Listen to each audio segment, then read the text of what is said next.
9 live ನ್ಯೂಸ್ಗೆ ಸ್ವಾಗತ. ನಾನು ದಿಯಾ. ಈಗ ಮೊದಲಿಗೆ ಈ ದಿನದ ಹೆಡ್ಲೈನ್ಸ್.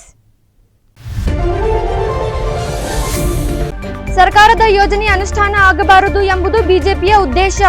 ಬೆಂಗಳೂರಿನಲ್ಲಿ ಗೃಹ ಸಚಿವ ಡಾಕ್ಟರ್ ಜಿ ಪರಮೇಶ್ವರ್ ಖಾರವಾಗಿ ಪ್ರತಿಕ್ರಿಯೆ. ಅಮೆರಿಕದಲ್ಲಿ ಡಿಕೆ ಶಿವಕುಮಾರ್ ರಾಹುಲ್ ಗಾಂಧಿ ಭೇಟಿ ಬಗ್ಗೆ ನನಗೇನು ಗೊತ್ತಿಲ್ಲ. ಶಿಗ್ಗಾಂವಿ ತಾಲೂಕಿನಲ್ಲಿ ಬೆಳೆ ಹಾನಿ ಸಮೀಕ್ಷೆ ಸಮರ್ಪಕವಾಗಿ ನಡೆದಿಲ್ಲವೆಂದು ಆರೋಪ. ಅಧಿಕಾರಿಗಳ ವಿರುದ್ಧ ಭಾರೀ ಆಕ್ರೋಶ ವ್ಯಕ್ತಪಡಿಸಿದ ಬಿಜೆಪಿ ವಿವಿಧ ಗ್ರಾಮದ ರೈತರು. ಕೂಡಲೇ ಬೆಳೆ ಹಾನಿ ಆಗಿರುವುದರ ಕುರಿತಾಗಿ ಮರು ತನಿಖೆ ಕೈಗೊಳ್ಳುವಂತೆ ಒತ್ತಾಯ. ಕಿರು ಸೇತುವೆ ಮೇಲೆ ನಡೆದ ಅವಘಡ ಮಾಡುವ ಮುನ್ನವೇ ನಡೆಯಿತು ಮತ್ತೊಂದು ದುರಂತ. ಮೃತ್ಯು ಕೋಪವಾದ ಗದಗ ಜಿಲ್ಲೆ ಮುಂಡರಗಿ ತಾಲೂಕಿನ ಬೆಣ್ಣಿಹಳ್ಳಿ ಗ್ರಾಮದ ಕಿರು ಸೇತುವೆ. ಸೇತುವೆ ಮೇಲಿಂದ ಕೊಚ್ಚಿ ಹೋಯಿತು ಟ್ರ್ಯಾಕ್ಟರ್ ಟ್ರೈಲರ್. ಅದೃಷ್ಟವಶಾತ್ ಬದುಕುಳಿದ ವ್ಯಕ್ತಿ. ಈಗ ಇವತ್ತಿನ ಪ್ರಮುಖ ಸುದ್ದಿಗಳು ನಿಮ್ಮ ಮುಂದೆ. ಭಾರತದ ಅತ್ಯುತ್ತಮ ಜನಪರ ಸ್ಪಂದನೆಯ ಹಿರಿಯ ಮುತ್ಸದ್ದಿ ಕಾಗೋಡು ತಿಮ್ಮಪ್ಪನವರಿಗೆ ಕರ್ನಾಟಕ ರಾಜ್ಯ ಸರ್ಕಾರ ಕರ್ನಾಟಕ ರತ್ನ ಪ್ರಶಸ್ತಿ ನೀಡಿ ಗೌರವಿಸಬೇಕು ಎಂದು ಭದ್ರಾವತಿ ಮಾನವ ಹಕ್ಕುಗಳ ಹೋರಾಟ ಸಮಿತಿ ಅಧ್ಯಕ್ಷ ಬಿಎನ್ ರಾಜು ಒತ್ತಾಯಿಸಿದರು. ಅವರು ಮಾಜಿ ಸಚಿವ ಕಾಗೋಡು ತಿಮ್ಮಪ್ಪ ಅವರಿಗೆ ಸಾಗರದ ಜನತಾ ಶಾಲೆ ಆವರಣದಲ್ಲಿ ಭದ್ರಾವತಿ ಮಾನವ ಹಕ್ಕುಗಳ ಹೋರಾಟ ಸಮಿತಿಯಿಂದ ವಿಶ್ವ ಮಾನವ ಪ್ರಶಸ್ತಿ ನೀಡಿ ಗೌರವಿಸಿ ಮಾತನಾಡಿದರು. ಬಗರ್ ಹುಕುಂ ಮತ್ತು ಅರಣ್ಯ ಭೂಮಿ ಸಾಗುವಳಿದಾರರಿಗೆ ಕಾನೂನಿನ ರಕ್ಷಣೆ ಕಲ್ಪಿಸುವಲ್ಲಿ ಕಾಗೋಡರ ಇಚ್ಛಾಶಕ್ತಿ ಸ್ಪಂದನೆ ಲಕ್ಷಾಂತರ ಕುಟುಂಬಗಳಿಗೆ ಜೀವನಾಧಾರವಾಗಿದೆ. ಕರ್ನಾಟಕ ರತ್ನ ಮತ್ತು ಡಾಕ್ಟರೇಟ್ ಗೌರವಗಳನ್ನು ರಾಜ್ಯ ಕಂಡ ಜನಪರ ಹಿರಿಯ ಮುತ್ಸದ್ದಿ ಕಾಗೋಡು ತಿಮ್ಮಪ್ಪನವರಿಗೆ ನೀಡಿದರೆ ಪ್ರಶಸ್ತಿಯ ಗೌರವಗಳು ಹೆಚ್ಚಾಗುತ್ತವೆ. ಕಾಗೋಡು ತಿಮ್ಮಪ್ಪನವರು ಯಾವುದೇ ಪ್ರಶಸ್ತಿ ಪುರಸ್ಕಾರಗಳ ಕುರಿತು ಕನಸು ಮನಸ್ಸಿನಲ್ಲಿಯೂ ಆಶೆ ಪಟ್ಟವರಲ್ಲ. ಕಾಗೋಡು ತಿಮ್ಮಪ್ಪನವರಿಗೆ ಕ್ಷೇತ್ರದ ಅಭಿವೃದ್ಧಿ, ಜನಸಾಮಾನ್ಯರಿಗೆ ಸೌಲಭ್ಯಗಳ ಕಲ್ಪಿಸುವುದು, ಬದುಕಿಗೆ ಭೂಮಿ ನೀಡುವುದೇ ಅವರ ಮೈ ಮನಸ್ಸುಗಳ ತುಡಿತವಾಗಿದೆ ಎಂದು ಸ್ಮರಿಸಿದರು. ದೇಶದಲ್ಲೇ ಅತ್ಯುತ್ತಮ ರಾಜಕಾರಣಿಗಳು ಕಾಗೋಡು ತಿಮ್ಮಪ್ಪನವರು. ಯಾವುದೇ ಕಳಂಕ ರಹಿತ, ಯಾವುದೋ ಡೀಲಿಂಗ್ ಮಾಡಲಿಲ್ಲ, ದುಡ್ಡನ್ನ ಮಾಡಲಿಲ್ಲ, ಇವತ್ತಿಗೂ ಕೂಡ ಪ್ರಾಮಾಣಿಕತೆಯಲ್ಲಿ ಇದ್ದಾರೆ ಅಂತ ಹೇಳಿದ್ರೆ ಅದು ಕಾಗೋಡು ತಿಮ್ಮಪ್ಪನವರು, ಶಿವಮೊಗ್ಗ ಜಿಲ್ಲೆಯವರು ಅನ್ನೋದು ನಮ್ಮೆಲ್ರಿಗೂ ಹೆಮ್ಮೆ ಇದೆ.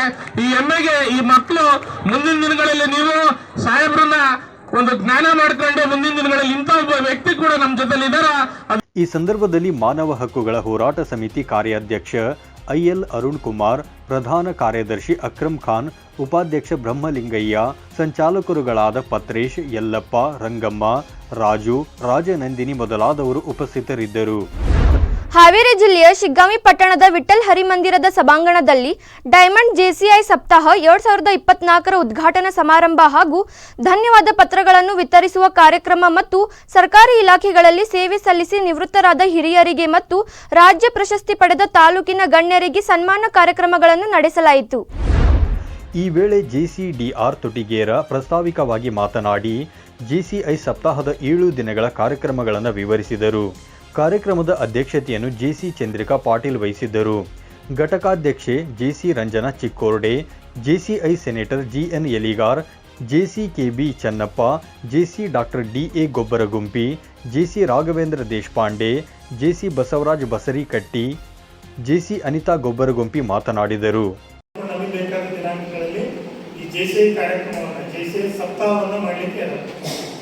ಪ್ರತಿ ವರ್ಷ ಸೆಪ್ಟೆಂಬರ್ 9ರಿಂದ ಸೆಪ್ಟೆಂಬರ್ 15ರವರೆಗೆ 7 ದಿನಗಳ ಕಾಲ ಜೆಸಿಐ ವೀಕ್ ಅನ್ನು, ಜೆಸಿಐ ಸಪ್ತಾಹವನ್ನು ಇಡೀ ಭಾರತದಾದ್ಯಂತ ಎಲ್ಲ ಘಟಕಗಳಲ್ಲೂ ಅತ್ಯಂತ ಕ್ರಿಯಾಶೀಲವಾಗಿ ವಿಜೃಂಭಣೆಯಿಂದ ವಿಭಿನ್ನವಾಗಿರ್ತಕ್ಕಂಥ ಕಾರ್ಯಕ್ರಮಗಳನ್ನು ಹಮ್ಮಿಕೊಂಡು ನಾವು ಈ ಜೆಸಿಐ ಸಪ್ತಾಹವನ್ನು ಮಾಡ್ತೀವಿ. ಇನ್ನು ಇದೇ ವೇಳೆ ಸರ್ಕಾರಿ ಇಲಾಖೆಗಳಲ್ಲಿ ಸೇವೆ ಸಲ್ಲಿಸಿ ನಿವೃತ್ತರಾದ ಹಿರಿಯರಿಗೆ ಮತ್ತು ರಾಜ್ಯ ಪ್ರಶಸ್ತಿ ಪಡೆದ ತಾಲೂಕಿನ ಗಣ್ಯರಿಗೆ ಸನ್ಮಾನಿಸಿ ಗೌರವಿಸಿ ಹಿರಿಯ ಜೆಸಿಗಳಿಗೆ ಕೃತಜ್ಞತಾ ಪತ್ರ ವಿತರಿಸಲಾಯಿತು. ಜೆಸಿ ರಂಜನಾ ಸ್ವಾಗತಿಸಿದರು. ಜೆಸಿ ಸಂತೋಷ್ ವಂದಿಸಿದರು. ಹಾವೇರಿ ಜಿಲ್ಲೆಯ ಶಿಗ್ಗಾಂವಿ ತಾಲೂಕಿನಲ್ಲಿ ನಡೆದ ಬೆಳೆ ಹಾನಿ ಸಮೀಕ್ಷೆ ಸಮರ್ಪಕವಾಗಿಲ್ಲ. ಸತತ ಮಳೆಯಿಂದಾಗಿ ಸಂಪೂರ್ಣ ಬೆಳೆ ಹಾನಿಯಾದರೂ ಕಾಟಾಚಾರಕ್ಕೆ ಒಂದೇ ದಿನದಲ್ಲಿ ಸಮೀಕ್ಷೆ ಮಾಡಿ ತಮಗೆ ತಿಳಿದಂತೆ ವರದಿ ಕೊಟ್ಟಿದ್ದಾರೆ ಎಂದು ಬಿಜೆಪಿ ಮಾಜಿ ಅಧ್ಯಕ್ಷ ಶಿವಾನಂದ ಮ್ಯಾಗೇರಿ ಬೇಸರ ವ್ಯಕ್ತಪಡಿಸಿದರು.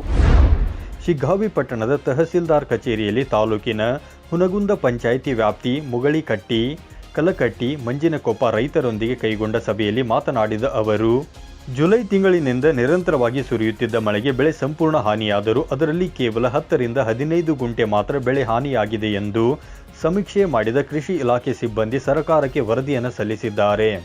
ಅಧಿಕಾರಿಗಳ ಇಂತಹ ಬೇಜವಾಬ್ದಾರಿ ಸಮೀಕ್ಷೆಯಿಂದ ರೈತರಿಗೆ ಅನ್ಯಾಯವಾಗುತ್ತದೆ. ಹೀಗಾಗಿ ಕೂಡಲೇ ಮರು ಸಮೀಕ್ಷೆ ಮಾಡುವಂತೆ ತಹಸೀಲ್ದಾರ್ ಅಧಿಕಾರಿಗಳಿಗೆ ಸೂಚನೆ ನೀಡಬೇಕು.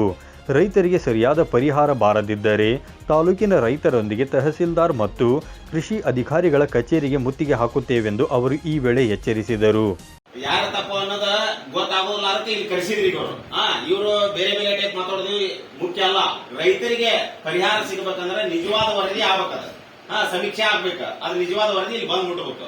ಈಗ 150 ಮಂದಿ ರೈತರೊಳಗ 17 ಮಂದಿ ಎಷ್ಟು ಮಂದಿ ಇದಕ್ಕೆ ಅವ್ರ ಮಂದಿ 17 ಮಂದಿ ಅಷ್ಟ ಲಾಸ್ ಆಗೈತಿ ಅನ್ನೋ ಲೆಕ್ಕಾಚಾರ ಇಲ್ಲಿ ಬಂತಂದ್ರ ಅಲ್ಲೋಲ್ ಕಲ್ಲಲ್ ಆಗ್ತೈತಿ. ಹೌದಲ್ರಿ? ನೀವು ರೀಸರ್ವೆ ಹಾಕ್ಬಿಡ್ರಿ, ಇಷ್ಟು ರೀಸರ್ವೆ ಡಿಸಿ ಅವ್ರಿಗೆ ಹಾಕ್ಸಿ ರೀಸರ್ವೆ ಇಷ್ಟು ಮಾಡಿಸ್ರಿ. ನೀವು ಸಮೀಕ್ಷೆಗೆ ನೀವೇ ಹೋಗ್ಬಿಡ್ರಿ. ಈ ಸಂದರ್ಭದಲ್ಲಿ ಹುನಗುಂದ ಗ್ರಾಮ ಪಂಚಾಯಿತಿ ಮಾಜಿ ಅಧ್ಯಕ್ಷ ಗದಿಗೆಪ್ಪ ಹೆಳವರ್, ಪರಸಪ್ಪ ಕಬನೂರ್, ರಾಮಣ್ಣ ಕಬನೂರ್, ಫಕೀರಪ್ಪ ತಳವಾರ್, ನಾರಾಯಣಗೌಡ ಪಾಟೀಲ್ ಸೇರಿದಂತೆ ಮತ್ತಿತರರು ಉಪಸ್ಥಿತರಿದ್ದರು. ಸುದ್ದಿ ಮುಂದುವರಿಯುತ್ತೆ, ಅದಕ್ಕೂ ಮುನ್ನ ಚಿಕ್ಕದೊಂದು ಬ್ರೇಕ್. 9 ಲೈವ್ ವಾಹಿನಿಯ ಜನಪ್ರಿಯ ಕಾರ್ಯಕ್ರಮ ಶುಚಿ ರುಚಿ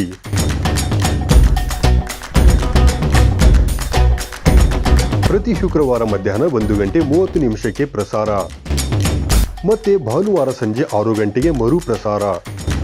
ಅಡುಗೆ ಮಾಡೋ ಹವ್ಯಾಸ ನಿಮ್ಮದಾಗಿದ್ದರೆ ಈಗಲೇ ಕರೆ ಮಾಡಿ ಹೆಸರು ನೋಂದಾಯಿಸಿಕೊಳ್ಳಿ. ನಮ್ಮ ದೂರವಾಣಿ ಸಂಖ್ಯೆ 7411784976. ತೆರೆಮರೆಯಲ್ಲಿರುವ ಗಾನ ಪ್ರತಿಭೆಗಳಿಗೆ ಅದ್ಭುತ ವೇದಿಕೆ ಒದಗಿಸುವ ನಮ್ಮ ದಿಗ್ಗಜರು ಈಗ ನಿಮ್ಮ ಮನಗಳಿಗೆ ಲಗ್ಗೆ ಇಡಲು ಸಿದ್ಧವಾಗಿದೆ. ಇನ್ನು ಪ್ರತಿ ಶನಿವಾರ ಮಧ್ಯಾಹ್ನ 1:30ಕ್ಕೆ ನಿಮ್ಮ ನೆಚ್ಚಿನ 9 ಲೈವ್ ವಾಹಿನಿಯಲ್ಲಿ ಪ್ರಸಾರಗೊಳ್ಳಲಿದೆ. ಮತ್ತೆ ಮರುಪ್ರಸಾರ ಭಾನುವಾರ 1:30ಕ್ಕೆ. ನಿಮಗೂ ಗಾಯನದಲ್ಲಿ ಆಸಕ್ತಿ ಇದ್ದು ಉತ್ತಮ ವೇದಿಕೆ ಲಭಿಸುತ್ತಿಲ್ಲವೆಂದರೆ ಚಿಂತೆ ಯಾಕೆ? ಕೂಡಲೇ ನಮ್ಮ ದೂರವಾಣಿ ಸಂಖ್ಯೆ 7349416023ಗೆ ಸಂಪರ್ಕಿಸಿ. ಕಾರ್ಯಕ್ರಮದಲ್ಲಿ ನೀವು ಪಾಲ್ಗೊಳ್ಳಿ. ಬ್ರೇಕ್ ನಂತರ 9 ಲೈವ್ ನ್ಯೂಸ್ಗೆ ಸ್ವಾಗತ. 10 ದಿನಗಳ ಹಿಂದೆಯಷ್ಟೇ ವ್ಯಕ್ತಿಯೋರ್ವ ಕೊಚ್ಚಿ ಹೋಗಿ ಸಾವನ್ನಪ್ಪಿದ್ದ ಸ್ಥಳದಲ್ಲಿ ಈಗ ಮತ್ತೊಂದು ಅವಘಡ ಸಂಭವಿಸಿದ್ದು, ಅದೃಷ್ಟವಶಾತ್ ಘಟನೆಯಲ್ಲಿ ವ್ಯಕ್ತಿಯೋರ್ವ ಕೊದಳೆಲೆ ಅಂತರದಲ್ಲಿ ಪ್ರಾಣಾಪಾಯದಿಂದ ಪಾರಾಗಿದ್ದಾನೆ. ಹೌದು, ಗದಗ ಜಿಲ್ಲೆಯ ಮುಂಡರಗಿ ತಾಲೂಕಿನ ಬೆಣ್ಣಿಹಳ್ಳಿ ಗ್ರಾಮದ ಬಳಿ ಇರುವ ಕಿರು ಸೇತುವೆಯಲ್ಲಿ ಕಳೆದ ವರ್ಷ ಓರ್ವ ವ್ಯಕ್ತಿ ನೀರಿನಲ್ಲಿ ಕೊಚ್ಚಿ ಹೋಗಿ ಸಾವನ್ನಪ್ಪಿದ್ದರು. ನಂತರ ಮೊನ್ನೆ ಕೇವಲ 10 ದಿನಗಳ ಹಿಂದೆಯಷ್ಟೇ ಇದೇ ಜಾಗದಲ್ಲಿ ಮತ್ತೋರ್ವ ಬೈಕ್ ಸವಾರ ನೀರಿನ ರಭಸಕ್ಕೆ ಸಿಕ್ಕು ಕೊಚ್ಚಿಕೊಂಡು ಹೋಗಿ ಸಾವನ್ನಪ್ಪಿದ್ದರು. ಈ ವೇಳೆ ಗ್ರಾಮಸ್ಥರು ರಸ್ತೆ ತಡೆ ನಡೆಸಿ ಪ್ರತಿಭಟನೆ ನಡೆಸಿದ್ದರು. ಈ ಎಲ್ಲ ಘಟನೆ ಮಾಸುವ ಮುನ್ನವೇ ಈಗ ಇದೇ ಸ್ಥಳದಲ್ಲಿ ಟ್ರ್ಯಾಕ್ಟರ್ ಒಂದು ಕೊಚ್ಚಿಕೊಂಡು ಹೋಗಿದೆ. ಅದೃಷ್ಟವೆಂಬಂತೆ ಘಟನೆಯಲ್ಲಿ ವ್ಯಕ್ತಿಯೋರ್ವ ಕೂದಲೆಳೆ ಅಂತರದಲ್ಲಿ ಬಚಾವಾಗಿದ್ದಾರೆ.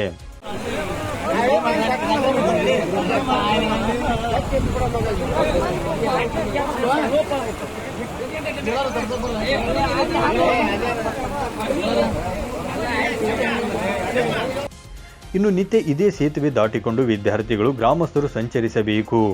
ಆದರೆ ಅವೈಜ್ಞಾನಿಕವಾಗಿ ನಿರ್ಮಿಸಿರುವ ಸೇತುವೆಯಿಂದಾಗಿ ಈಗ ಸಂಕಷ್ಟ ಎದುರಾಗಿದೆ. ಸರ್ಕಾರ ವಿದ್ಯಾರ್ಥಿಗಳಿಗೆ ಶೂ ಭಾಗ್ಯ ನೀಡಿದರೂ ಅವುಗಳನ್ನು ಧರಿಸುವ ಭಾಗ್ಯ ಇಲ್ಲಿನ ವಿದ್ಯಾರ್ಥಿಗಳಿಗೆ ಇಲ್ಲದಂತಾಗಿದೆ. ಸದಾ ನೀರು ರಭಸದಿಂದ ಹರಿಯುತ್ತಿದ್ದರೂ ಅದನ್ನು ದಾಟಿಕೊಂಡು ಹೋಗುವುದು ನಿತ್ಯದ ಸಾಹಸವೆಂಬಂತಾಗಿದ್ದು, ಈ ಕೂಡಲೇ ಸಮಸ್ಯೆಗೆ ಪರಿಹಾರ ನೀಡಬೇಕು ಅನ್ನೋದು ಇಲ್ಲಿನ ಜನರ ಆಗ್ರಹವಾಗಿದೆ. ತನಿಖಾ ಸಂಸ್ಥೆಗಳ ಹಂತದಲ್ಲಿ ವಿವಿಧ ಹಗರಣಗಳ ತನಿಖೆ ಬಾಕಿ ಇರುವ ಪ್ರಕರಣಗಳ ಪ್ರಗತಿ ಪರಿಶೀಲನೆಗೆ ವಾರದೊಳಗೆ ಸಮಿತಿ ಸಭೆ ನಡೆಸುತ್ತೇನೆ ಎಂದು ಗೃಹ ಸಚಿವ ಜಿ ಪರಮೇಶ್ವರ್ ಅವರು ಹೇಳಿದರು.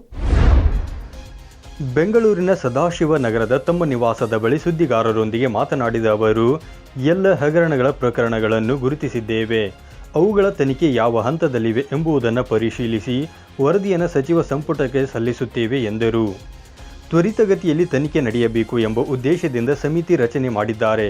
ಪೊಲೀಸ್ ಇಲಾಖೆಯಲ್ಲಿ ಬಾಕಿ ಇರುವ ಪ್ರಕರಣಗಳನ್ನು ಪ್ರಗತಿ ಪರಿಶೀಲನೆ ವೇಳೆ ಗಮನಿಸಿ ಅಧಿಕಾರಿಗಳಿಗೆ ಸೂಚನೆ ನೀಡಿದ್ದೇನೆ. ಈ ವಿಚಾರ ಕ್ಯಾಬಿನೆಟ್ ಗಮನಕ್ಕೆ ಬಂದ ಬಳಿಕ ತ್ವರಿತಗತಿಯಲ್ಲಿ ಮಾಡಲು ಸಮಿತಿ ರಚಿಸಿದ್ದಾರೆ ಎಂದು ಅವರು ಈ ವೇಳೆ ಹೇಳಿದರು. ಈಗ ಮತ್ತೆ ಸಮಿತಿಯನ್ನು ಫಾರ್ಮ್ ಮಾಡಿದ್ದೀರಾ ಈಗ ಅಫಿಷಿಯಲ್? ಹೌದು. ಈ ಪ್ರೋಸೆಸ್ ಹೇಗೆ ಹೋಗುತ್ತೆ? ನಾವು ಪ್ರತಿಯೊಂದು ಕೇಸ್ಗಳು ಏನು ಪೆಂಡಿಂಗ್ ಇದೆ, ಕೆಲವು ತೀರ್ಮಾನ ಆಗಿದ್ದಾವೆ, ಕೆಲವು ತೀರ್ಮಾನ ಆಗಿಲ್ಲ, ವಿವಿಧ ಹಂತದಲ್ಲಿದ್ದಾವೆ.